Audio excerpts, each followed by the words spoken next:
কে বাগে আনার জন্য $2 মিলিয়ন একটা প্রস্তাব করা হয়েছে এবং ইন্ডিয়ার সাথে দুটো ম্যাচ খেলানোর প্রস্তাব দেওয়া হয়েছে। বিনিময়ে আয়ারল্যান্ড যেন বাংলাদেশের সাথে গ্রুপ এক্সচেঞ্জে কোনোভাবেই রাজি না হয়। মনে করুন এই কন্টেন্ট আমি যখন করি, প্রথম 3 থেকে 400 কমেন্ট শুধুমাত্র আমাকে দালাল গালিগালাজ করা হয়েছে। ভারতীয়রা বাংলাদেশের পক্ষে আজকে যখন আমি কথা বলি, আমার বাংলাদেশি ভাই ব্রাদাররা তো মন খুলে গালিগালাজ করেই। ইন্ডিয়ানরা ক্যাম্পেইন শুরু করেছে রিয়াসাত যেন ভারতের ভিসা না পায়। ভাই আমার বয়ে গেছে, ইন্ডিয়াতে আমি জীবনে গেছি কয়বার মনে পড়ে না, তবে ইউএসএ, অস্ট্রেলিয়া, নিউজিল্যান্ড, ইংল্যান্ডে গেছি 5 বার। আল্লাহ আমাকে নিয়ে গেছে, সেই যোগ্যতা আমার আছে। সো ইন্ডিয়ায় আমার আসলে যাওয়ার যে খুব ইচ্ছা রয়েছে, কিংবা আমাকে ভিসা না দিলে আমার জীবন বরবাদ হয়ে যাবে, ঘটনাটা এরকমটা না। সেকেন্ড পয়েন্ট যেটা, আজকে এবং কালকে মিডনাইট থেকে কিন্তু সবাই এই ক্যাম্পেইনটা শুরু করেছে। সবাই যারা স্পোর্টস নিয়ে কাজ করে মোটামুটি স্টেটমেন্ট দিচ্ছে যে আমি যে রিপোর্টটা করেছিলাম যে $2 মিলিয়ন আয়ারল্যান্ডকে কিনে নেওয়া হয়েছে যেন বাংলাদেশকে যেভাবেই হোক ভারতের মাটিতে খেলতে বাধ্য করা হয়, সেটার পক্ষে আজকে প্রচুর স্টেটমেন্ট রয়েছে। বাংলাদেশ ক্রিকেট বোর্ডকে জিজ্ঞেস করলেও আপনারা সেই তথ্যটা সত্যতা পাবেন। এখন যে খেলাটা চলছে, এই খেলাটা আরো ভয়াবহ খেলা। এখন যে খেলা চলছে, বাইরে এক খেলা চলছে, বিসিবির ভেতরে আরেক খেলা চলছে। দেখুন, আমিনুল ইসলাম বুলবুল বাংলাদেশ ক্রিকেট বোর্ডের প্রেসিডেন্ট, আমি নানা বিষয়ে তাকে সমালোচনা করি, কিন্তু এন্ড অফ দ্য ডে এই মানুষটা অনেস্ট। বাংলাদেশের ক্রিকেটে তিনি অনেক কিছু দিতে চান, এটা নিয়ে কোনো ধরনের ডাউট নেই। আয়ারল্যান্ডের সাথে পজিটিভ ডিসকাশনটা আগানোর ক্ষেত্রে বুলবুল ভাই played a very significant role. অন্য কেউ এটাতে ইনভলভ ছিল না। বাংলাদেশের ক্রিকেট বোর্ডের president Aminul Islam Bulbul single handedly এটা ট্রাই করেছেন, একটা পর্যায়ে নিয়ে গেছেন।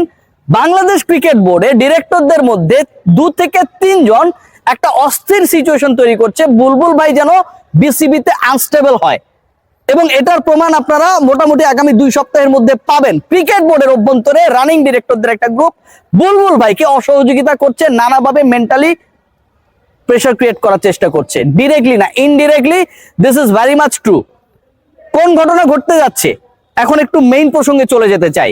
যে ঘটনা ঘটতে যাচ্ছে সেখানটায় বাংলাদেশ ক্রিকেট বোর্ডের যে বক্তব্য, বাংলাদেশ ক্রিকেট বোর্ড আপনারা সবাই জানেন যেদিন আইসিসির সাথে বসলো, সে একটা মিডিয়া রিলিজ দেওয়া হয়েছিল। সেই মিডিয়া রিলিজে বলা হয়েছিল যে সিগনিফিক্যান্ট ডিসকাশন হয়েছে, কর্ডিয়াল ডিসকাশন হয়েছে, কনস্ট্রাকটিভ ডিসকাশন হয়েছে, এবং ওই ডিসকাশনে এমন কোনো সিদ্ধান্ত হয় নাই যে বাংলাদেশের বিপক্ষে আইসিসি চলে যাচ্ছে, এটা মিডিয়া রিলিজে ছিল। এবং এই ডিসকাশনটা কন্টিনিউ হবে। বিকল্প গ্রুপ নিয়ে আলোচনার যে বিষয়টা রয়েছে সেই ব্যাপারটাও মিডিয়া রিলিজের মধ্যে আমরা দেখেছিলাম। সেই মিটিং এর পর ইএসপিএন ক্রিকইনফো গতকাল রাতের বেলা যে রিপোর্টটা করলো, এবং সেই রিপোর্টটা ওই মিটিং এর উপর ভিত্তি করেই করলো যে ওই মিটিং এ নাকি বাংলাদেশ ক্রিকেট বোর্ডকে আলটিমেটাম দিয়েছে আইসিসি যে তোমরা যদি খেলতে চাও 21 তারিখের মধ্যে জানিয়ে দাও that you are interested to play your matches in India. 21 তারিখের মধ্যে বাংলাদেশকে জানিয়ে দিতে হবে। এটা নাকি আইসিসি লাস্ট মিটিং এ, শনিবারের মিটিং এ বিসিবি কে জানিয়ে দিয়েছে, অথচ এরকম আমরা কোনো কিছু জানি না। Otherwise they will choose Scotland as the opponent of that particular group। এটা কি মারামারির আবদার? মানে বাংলাদেশ ক্রিকেট বোর্ডের এই স্টেটমেন্ট যদি সত্যি হয় যে কর্ডিয়াল ডিসকাশন হয়েছে, আমরা আলোচনার মাধ্যমে এটা সমাধানের ব্যাপারে একমত হয়েছি, তাহলে ইএসপিএন ক্রিকইনফো একই মিটিংকে উদ্ধৃত করে যে বক্তব্যটা দিল, কোনো একটা তো অসত্য। ইদার বাংলাদেশ ক্রিকেট বোর্ডের স্টেটমেন্ট অসত্য অর ইএসপিএন ক্রিকইনফোর রিপোর্টটা অসত্য। আমি কোন পক্ষ অসত্য আমি স্পেসিফিক বলতে পারছি না, কারণ আমরা তো জানি না সত্যিটা কি, কিন্তু দুটার বক্তব্য কিন্তু 2 রকম। এখন এই ঘটনা যদি ঘটে তাহলে তো বাংলাদেশের হাতে কোনো সুযোগ নেই, কোনো মানে চুজিং ক্যাপাসিটি নেই।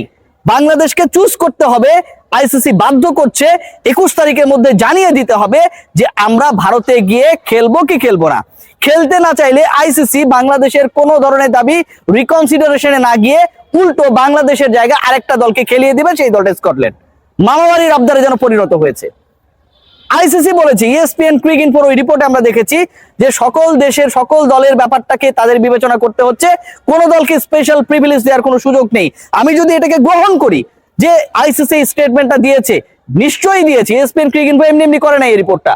সেই বক্তব্য কি বাংলাদেশের ক্ষেত্রে অ্যাপ্লিকেবল না? নিরাপত্তা ইস্যুতে পাকিস্তান ভারতে যাবে না, পাকিস্তানের ম্যাচেসগুলো আপনি শ্রীলঙ্কায় দিয়েছেন না।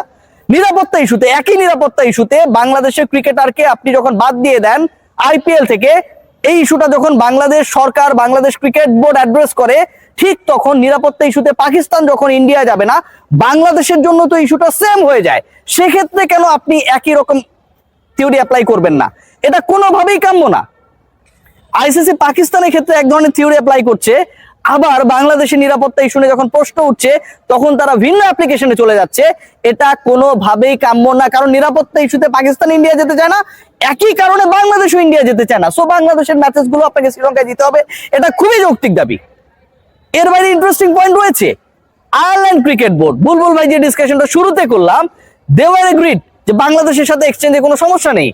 সিটিং টিম যদি হিসাব করেন, বাংলাদেশ নাম্বার 3 বাংলাদেশের গ্রুপে, আয়ারল্যান্ড তার গ্রুপে বি গ্রুপে নাম্বার 3। সো এই 3 এবং 3 তারা যদি এক্সচেঞ্জে রাজি হয়, এখানটায় কোনো ধরনের বিরোধ বিতর্ক থাকার কিন্তু কোনো সুযোগ নেই। বাট কি ঘটনা ঘটানো হয়েছে? ঘটনা ঘটানো হয়েছে আইসিসি এবং বিসিসিআই বাংলাদেশকে একবার বলছে যে তোমরা খেললে এখানটায় এসে খেলতে হবে, অন্য কোনো সুযোগ আমরা তোমাদেরকে দিতে পারবো না। আয়ারল্যান্ডকে এক্সট্রা ফ্যাসিলিটিস দিয়ে, আয়ারল্যান্ডকে ডলার কামানোর সুযোগ দিয়ে তারা কিনে ফেলার পরিকল্পনা করছে। অন দ্য আদার হ্যান্ড, এটা কি আইসিসি বিসিসিআই করতে পারে? আয়ারল্যান্ড এবং বিসিবি, বাংলাদেশ ক্রিকেট বোর্ড এবং আইরিশ ক্রিকেট বোর্ড যদি এগ্রিড হয় যে তারা গ্রুপ চেঞ্জ করতে কোনো আপত্তি নেই, এরকম ডিসিশনে তারা যদি এগ্রিড হয়, সেই জায়গায় মাঝখানে বার্গারের পেটি হিসেবে বিসিসিআই এবং আইসিসি ঢুইকা আয়ারল্যান্ডকে কেন বাংলাদেশের সাথে এই এগ্রিমেন্ট থেকে সরানোর চেষ্টা করবে? স্পষ্টত আলটিমেটলি বাংলাদেশকে তারা বাদ দিতে চায়, স্পষ্টত আলটিমেটলি বাংলাদেশকে তারা বাধ্য করতে চায় to play there world cup matches in the soil of India. That is the target.